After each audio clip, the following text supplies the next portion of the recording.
انسان کو دکھ بھی آتے ہیں، بیماریاں بھی آتی ہیں، اپنوں بیگانوں کی طرف سے اس کو تلخیوں کا بھی سامنا کرنا پڑتا ہے۔ تو اس موقع پر آپ کی زبان کوئی ایسا جملہ نہ کہے جو اللہ کی ناراضگی کا سبب ہو۔ غم تو پہنچتا ہے اور غم سے انسان متاثر بھی ہوتا ہے۔ یہ تو نہیں ہے کہ ایک تکلیف پہنچے۔ غالب نے کہا تھا روئیں گے ہم ہزار بار کوئی ہمیں ستائے کیوں۔ تو جب سینے میں دل ہے تو کوئی دکھ دے گا تو دکھی ہوگا، دل بے چین ہوگا۔ فرمایا کہ جب تکلیف پہنچے تو مدد کس سے طلب کرو؟ صبر سے، کہ اللہ مجھے توفیق صبر دے۔ روایت ہے کہ سلمان رضی اللہ تعالی عنہ حاضر ہوئے اور ان کے چہرے کے اوپر کوئی ایسے آثار تھے کہ جس کا بہت بڑی پریشانی ہو۔ تو ان کو کہا کہ تمہارا جو دکھ ہے وہ اس کو کہو جو دکھ کا مداوع کر سکتا ہے، غم اسے کہو جو غم خار ہو، جو غم خار ہی نہ ہو سے غم کہنے کا فائدہ۔ بعض کا لوگ خام خواہ بے چین ہوتے کہ میں کوئی پوچھے تمہیں کیا ہے، چہرے کے اوپر جو ہے وہ خشونت سجائے، چہرے کے اوپر جو ہے وہ اداسی سجائے۔ آپ کو صدمہ پہنچے تو بعض کا ٹھیک ہے، انسان بے بس ہو جاتا ہے، اس کے چہرے بچھڑے سے اس کا ظہور بھی ہوتا ہے، لیکن کچھ ایسی چیزیں جو چھپائی جا سکتی ہیں اس کو چھپائیں۔ ہنس کے پی جا تلخی ایام کو ناصر، غم کے سہنے میں بھی قدرت نے مزہ رکھا ہے۔ غم برداشت کریں، اندر اتار دیں اس کو، اس کا اجر رکھا گیا ہے، اس کا صلہ بتایا گیا۔ تو ہر چھوٹی چھوٹی بات کو لوگوں سے شیئر کرنا یہ نہیں ٹھیک ہے۔ کبھی آپ کوئی ایسی بات ہو آپ کر بھی سکتے ہیں، لیکن ہر وقت جو ہے وہ اکتائے ہوئے رہنا اور میں پریشان ہوں، میں پریشان ہوں، میں دکھی ہوں، میں دکھی ہوں، تو کیا وہ دکھ ختم ہو جائے گا؟ لوگ مہندی سجائیں گے تیرے لہو سے، لوگ مہندی سجائیں گے تیرے لہو سے، زخم دل کے نہ دکھاؤ کسی کو۔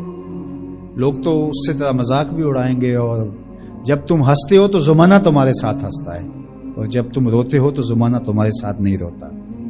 اس لیے یہ آنسو بڑے قیمتی ہیں، وہی بہاؤ جہاں شان کریمی موتی سمجھ کے چن لے۔ یوں ضائع نہ کرو، یوں ان کو برباد نہ کرو، لوگوں کے سامنے رسوا نہ کرو اپنے آپ کو۔ تو صبر کے دامن کو تھامو، ایک تو تلقین یہ کی گئی، اور دوسرا کہا والصلاۃ، اور نماز کے ساتھ اللہ سے مدد طلب کرو۔ حضور علیہ السلام جب بھی کسی مشکل میں مبتلا ہوتے تو حضور نماز کے لیے کھڑے ہو جاتے، اور میں نے خود کئی مرتبہ تجربہ کیا ہے، جب کوئی تکلیف پیدا ہو تو آپ نماز پہ کھڑے ہو جائیں، تکلیف میں تخفیف پیدا ہو جاتی۔ اور بدر سے سخت دن کیا ہو سکتا تھا جب کافر پورے لاؤ لشکر کے ساتھ آ گئے، اور حضور کے لیے عریش ایک چھپر بنا دیا گیا، اور آقا کہیں وہاں مصلی بچھائے ہیں اور رب کے حضور کھڑے ہیں۔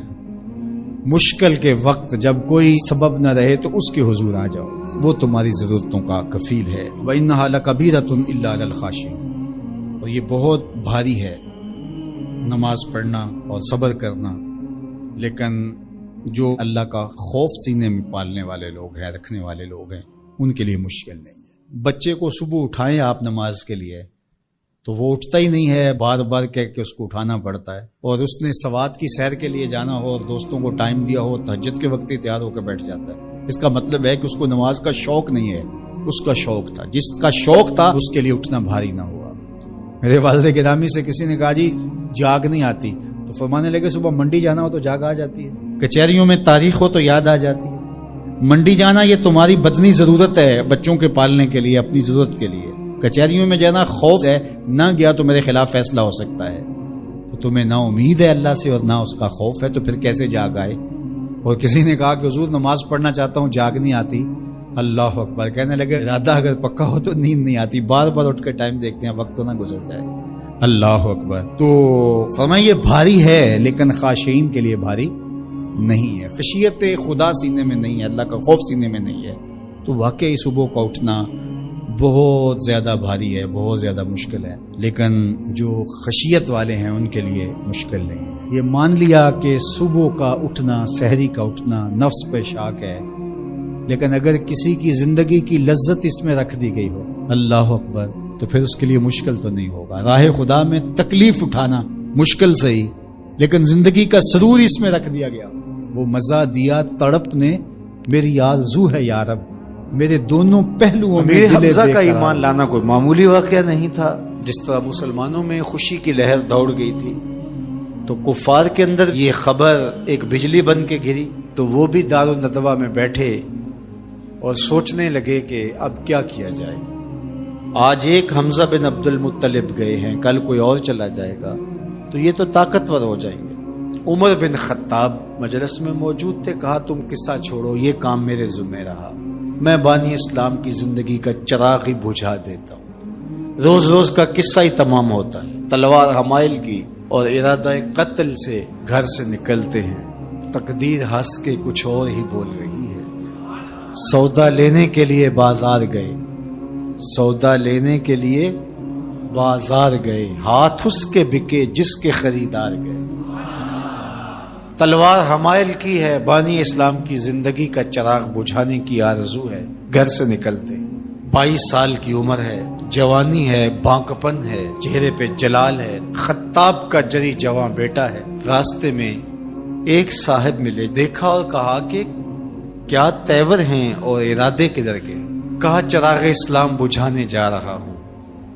کہا اس کی روشنی تو تمہارے گھر میں بھی پہنچ گئی. پوچھا کیا ماجرا ہے؟ کہا تمہاری بہن فاطمہ بنت خطاب اور تمہارے بہنوئی سعید وہ بھی اس آقا کے غلام بن گئے. بس غصے میں بہن کے گھر پہنچتے ہیں اور دروازے کو دستک دیتے ہیں. اندر قاری قرآن ان کو قرآن سکھا رہا ہے. اہل خانہ سمجھے عمر آئے ہیں اور تیور بھی اچھے نہیں ہیں. قاری کو کہیں گوشے میں چھپا دیا اور دروازہ کھولا. دروازہ کھولنے کی دیر تھی کہ بہن پہ ٹوٹ پڑے، مار دھاڑ شروع کر دی. تم سابی ہو گئی ہو، تم نے آباء و اجداد کا دین چھوڑ دیا ہے.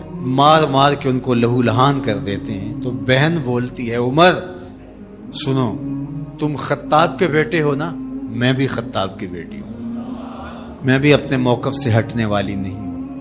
حیرت زدہ ہو جاتے ہیں کہ اس عورت کے اندر یہ بجلیاں کیسے آ گئیں. تو سوچنے لگے اور کہا اچھا جو تم پڑھ رہے تھے مجھے بھی سناؤ. کہا تمہیں پہلے غسل کرنا ہوگا. عمر بدن دھو رہے ہیں، میرا رب دل دھو رہا ہے.